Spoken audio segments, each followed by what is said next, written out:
Jimmy Dang from Maximum PC here at CES 2015. I'm here speaking with Nate Mitchell, one of the co-founders of Oculus. And Nate, for those that have been living under a rock for the past two years, can you tell us a little bit about Oculus VR? Yeah, absolutely. So Oculus is a company dedicated to bringing consumer VR to life, great consumer VR to life. We're focused on two products right now, Gear VR on the mobile side, which is a product we just launched with Samsung, Gear VR Innovator Edition, which is all about sort of convenience, portability. I actually have one right here. Sort of VR anywhere, really high quality VR experience anywhere. And then the Oculus Rift, which we launched the Kickstarter for the Oculus Rift dev kit back in August 2012.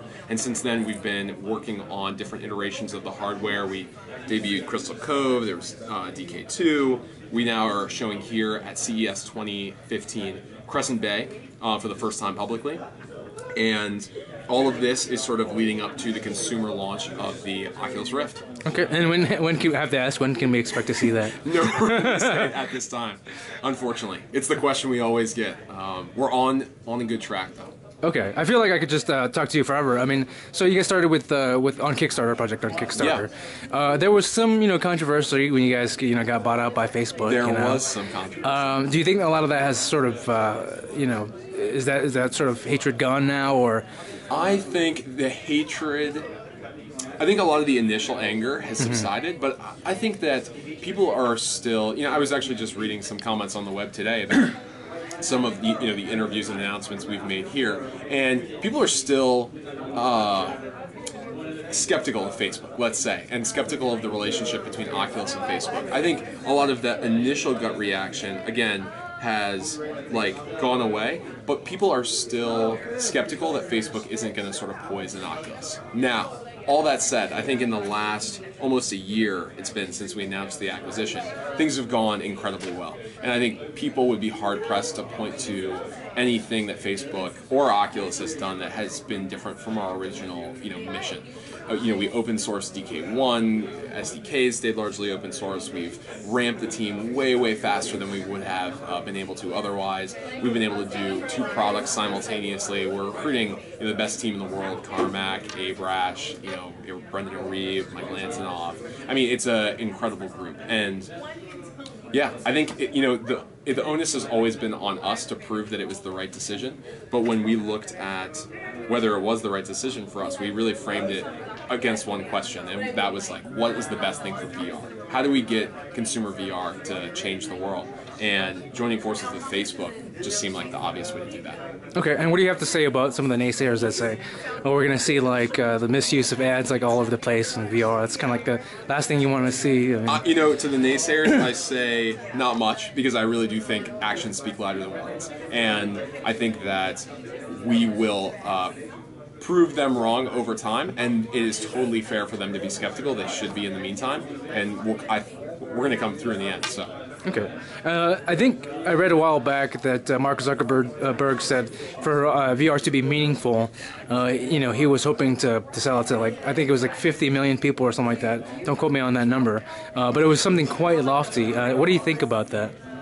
I think VR is going to be meaningful and impactful way before 50 million units are out there. But I think 50 million units will come faster than people expect, especially when you have so many different players coming out, whether it's Sony, or we saw some announcements by Razer today getting into the VR space. There's been rumors about Google and Microsoft. I think we're seeing all these major players dive in, and VR is taking off as a platform and as a medium. And as soon as there are a significant number of units out there, developers can build content and build successful businesses against virtual reality. And that's really sort of one of the key inflection points that we're waiting for. After that, I do think VR is just going to continue to take off. 50 million units is very ambitious. Is an ambitious number. I think they don't all have to be riffs for VR to really fundamentally change the way we live, if that makes sense. Sure, and it's sort of you're seeing other players jump into the VR market. Like you said, Razer and Sony, and I suspect Microsoft and whatnot. So it's sort of a double-edged sword, because it's that's going to progress VR forward. But are you worried that some of those experiences might sour VR for some people? Definitely, 100%. So I think I think what we've seen, you know, we're talking about the major players, but in the last year, we've seen dozens of VR companies launch for peripherals for the Rift, for VR headsets that compete with the Rift, for VR headsets that compete with Gear VR, and what we've said from the start is that having all these companies go into this space is awesome because it really does mean more units sold, which means a bigger audience, which means more content. And at the end of the day, if the VR ecosystem can really take off and thrive, it's going to be awesome for users and developers alike. All that said, we're also seeing people just rush into the space without a real grasp or understanding of how VR works or how it needs to work to really be successful, at least not aligned with how we believe VR needs to work. And I do think that that is causing a lot of thrash because people go, they pick up a device that's relatively low quality by a team that maybe doesn't know exactly what they're doing, and it really sours the experience. And they're like, oh my, VR's not ready. Like, forget that Oculus thing. They never even try the Oculus thing. They just say, VR's not ready. And in Oculus, we really do have, you know, almost 250 people of the best minds in, you know, software and hardware, in design, across the board, dedicated to delivering VR every single day. And, you know, I do think we're the best team in the world to pull this thing off. On the flip side of that, you know, we cover, you know, VR stories a lot at Maximum PC, and some of our readers who haven't had the opportunity to try out any VR headsets, you know, they say in the comments, like, we've been hearing about this for a while, it's not coming out, there's no release date, it's vaporware. You know, what do you have to say to those guys? I think you just have to see it to understand it. I think anyone who's seen the Rift, especially Crescent Bay, knows that it's not vaporware. Obviously, not many people have had a chance because this is the first public debut here at CES. But if you've seen DK1, DK2, I mean, we've shipped over 125,000 units to date, development kits. So those are all out there in the wild with developers and enthusiasts.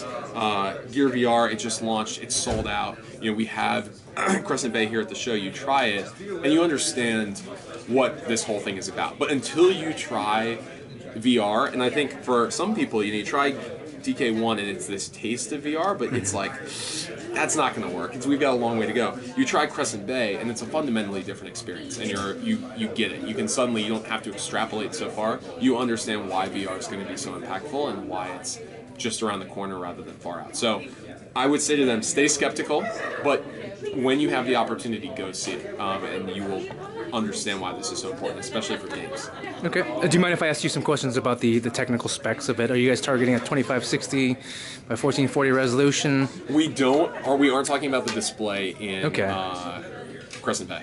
Okay, not even the refresh rate or anything like that? We are talking about the refresh rate. The refresh rate is 90 hertz. Okay. We don't generally like people to get too hung up on the specs because VR tends to be the super integrated system where all the different components matter. So what we talk about generally is like positional tracking and low persistence and ultra low latency head tracking and the tracking volume and 360-degree tracking and all of these things, but they're not necessarily like, hey, we're running the display at X resolution or something else like that. And I think, again, it's one of those things where if you're I'm a big software and hardware geek myself. If you are someone who likes Maximum PC, for example, you are probably deep into the spec sheet race. But when you try VR, you'll see it's really about the entire experience being awesome.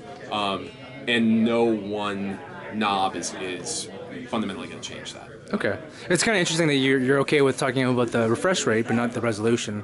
Do you feel like that's a more important aspect to emphasize?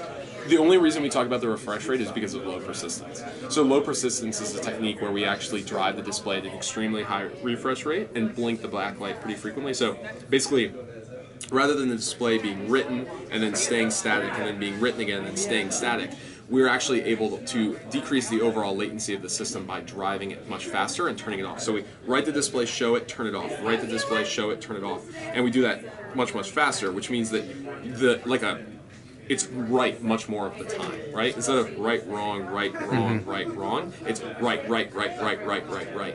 So that technique requires a frame rate higher than roughly 60 hertz at the bare minimum, or else the user perceives flicker, right? Because your eyes can see that we're turning the screen on and off. Sure. So you have to drive it even faster and faster until the human eye can't perceive it anymore. at 60 hertz, some people are going to perceive flicker no matter what. In DK2, it's 76 hertz. Still, some people will perceive flicker, especially in the periphery. But at 90 hertz, people really can't perceive any flicker. It's a lot more comfortable in the eyes, and it eliminates a lot of the motion blur. So that's been a really key feature in terms of delivering comfort and presence. And yeah, so that's why we talk about 90 hertz, because that's a really key aspect of that. So can we expect the actual consumer release to be 90 hertz as well? You can expect it to be at least 90 hertz, if not higher, which is, interestingly enough, a big challenge on the PC side. Just, maximum PC. You are going to need a pretty hefty GPU to drive this. Yeah, no kidding. When you think about, even at 1080p, a 90 hertz display, when you're rendering stereo, that's really heavy processing power that most modern games today aren't even designed to run at. So for the big PC fans out there, you're in luck.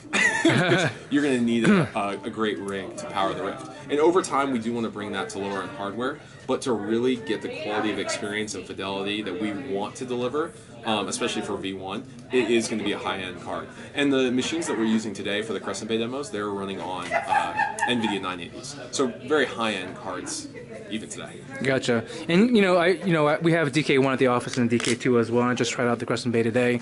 It seems like you guys are making a lot of improvements, obviously, especially in the realm of like the motion sickness. How are you guys overcoming that? Is it the refresh rate? That's a big question. Okay. So that's the moving pieces to that one. It goes back to it being an integrated experience. Motion sickness. Well, there's two parts to it. One is the system itself, and the other is content, right? So let's pretend we have a VR system that is perfect in every way, shape, or form and can simulate reality perfectly. If then you have a piece of content where, let's pretend you're on like a merry-go-round going hundreds of miles an hour, you're going to get dizzy. Just like you would in real life, the game will simulate that extremely well, the system will simulate that well, and you'll actually feel disoriented. Except your body is not going to be moving, so that's going to feel maybe even more disorienting in some ways? Yeah, exactly. Okay. Absolutely. That disconnect between what you're seeing, the optical flow, the vection, and your vestibular system is just going to cause problems. So the content's always a challenge, and we're working with developers. We have a best practices guide, but really it comes down to what developers want to create and what users want to consume. On the hardware side, we've dedicated a huge amount of research and time and energy to nailing it, the system down so that everyone can have a comfortable experience. It's a mix of ergonomics, resolution, the optics, distortion, positional tracking is required. We think low persistence is required. 360-degree tracking is also really important, depending on the types of experiences you want to create. So there is and minimizing latency, which is something that we don't talk about that much anymore, but having a sub 20 millisecond latency experience is really important, I think, at least, not only to presence, but to comfort. Because if you're moving your head and the screen's dragging behind you, you're going to feel dizzy. You basically want to absolutely minimize any time between any movement or motion or input you make and that image, the updated image being reflected on the screen. So we've dedicated a huge amount of time and energy to nailing that with the Rift, and I think that's one of the big problems that when you go try another headset, regardless of sort of the content you're trying, oftentimes it does make you dizzy because VR is this house of cards, and when everything's right, it is truly magic, both in terms of feeling like you've been teleported somewhere else, and also that level of comfort you can achieve. But you pull out one of those cards, and the whole thing comes crashing down. And most groups don't have all those pieces in place quite yet. So I think we're really proud of what we've pulled off. You think you've solved the issue, or know how to solve it? I think we've solved the issue in terms of delivering a piece of hardware and software sort of core system that can deliver comfort for everyone. And 95%, 99% of the people that go through the Crescent Bay demo feel great. Okay. I think that's the threshold we needed to cross before we were ready to come to the consumer market. Gear VR, still a mixed bag, and that's why it's partially an innovator edition. Trying to get it out there, learn, and get feedback from both developers and enthusiasts. Gotcha. Going back to the Crescent Bay demo, you guys showed it off at the Oculus Connect event, and again here it's a standing demo, and for a long time you guys have said that it's Oculus VR is a seated experience. So why stick with the standing demo? The demo, the Crescent Bay demos are really designed to demonstrate how powerful presence can be. And just like audio is a force multiplier for presence, or it really amplifies the sense of presence you get, standing does as well. And I actually don't know all the psychological or physiological details behind that. I assume mostly it's just because you're more, you're less sort of grounded in reality, right? When you feel yourself in this seat, you know you're totally safe. When you stand up, and you're a bit more free. You can literally fall down. You can literally fall down, and so there's less grounding you to the real world, and your brain is a little bit more. It freely transitions to believing that I'm standing, on the edge of this mountainside and I'm about to fall off. And when that happens, you've crossed the threshold. You've really teleported there, and you feel like it's someplace entirely new and special. Yeah. So I mean, like, why? I mean, can we see a version in which you guys would support the standing experience? I think users are going to do whatever they want. We want to nail the sitting down experience, even though it has less presence, because it's complicated enough to nail the sitting down experience, and from a very practical standpoint, it's dangerous for people to get up, put this thing on, basically be blind, but not only be blind, think that they're in another world, and then be crashing around their apartment or home. So we really want to focus on nailing, you sit down in front of a computer, you have a camera, you're comfortable, you're grounded, and then you can jump into any experience in VR and get that right before we have people, running around on treadmills or something like that. It's just too early. So I've talked to some other developers, and they feel like, aside from maybe the liability issues and stuff like that, it could come down to a technical limitation, and that you guys are relying on a camera, external camera. For instance, I talked to Sixth Sense. They're making a controller for the VR, and they're using like sort of a gyroscope that they mount on the headset itself, that allows you to sort of walk almost anywhere within 100 feet or whatever. Right. What do you think about that solution? And would Oculus ever consider something like that? Our reasoning is less of a technical limitation and more of you can only tackle so many things at once, and making it a standing experience as a staple or as by default really does complicate the sort of experiences you can build. The safety, the tracking volume, for example, of what we're trying to achieve in terms of the precision, the distance, and everything else. And there aren't, we saw with like Kinect and Wii, for example, there aren't many houses and homes with enough space for a wide tracking area where you're going to be walking around. It's just actually not that practical. And so by starting with something where you're seated in front of a computer, which is something that almost every household has these days, we really do think that's the best place to start. And we'll build from there, and we'll see where it goes, and we'll see what users do as well. Yeah, I guess one issue from using a camera system is, like on the DK2, for instance, I was playing Assetto Corsa racing game, and I had a Logitech steering wheel, and like there are certain points where the steering wheel actually interferes with the camera, and so I mean, like, what do you have to say about those issues? I would have to see exactly the camera and your setup and all that stuff. Okay. There's always going to be situations, but I assume if your steering wheel's here and your head is here, then the camera should never be obscured, unless you had the camera. Well, it depends on your setup. I guess if you were like laying down in some sort of car or something like that. I sleep in a car myself. With the Crescent Bay camera, we've improved the tracking volume and given it more space. I think there's always going to be challenges in terms of the setup, regardless of the technique that we use. There will always be some edge case that's not well supported. We're going to do our best to sort those out as we go, and obviously we want to support all the different types of games and experiences. We'll keep working on it. Speaking of games and experiences, I feel like right now we're seeing a lot of demos and stuff like that. Not too many in-depth experiences or any meaningful AAA games. Are you guys doing anything to sort of to combat that? Yeah, I think. Actually, can I interrupt? Just so sorry. Yes. Just for a second. You Sure. can ask that question again. Okay. No, it's good. Let's send it. Thank you. Cool. Sorry. So I would argue that there are some great AAA games coming. That, Okay. one of the things that people have keep coming in here today telling me they use the DK2 every day to like play Elite Dangerous, for example, or Assetto Corsa, or any of the other experiences that are out there that maybe are still early access or still in development, but really demonstrate how good the VR experience can be. I think that we are developing content internally. We're funding content. You know, Jason Rubin is on board as our head of studios. We're publishing a number of different titles and working with different partners on bringing their content to VR. You know, the magic is really when someone develops a game from the ground up for VR. And the catch-22 problem with that is if you develop a game for VR today, there's no audience to sell into, right? You've got 125 development kits for the Rift out there.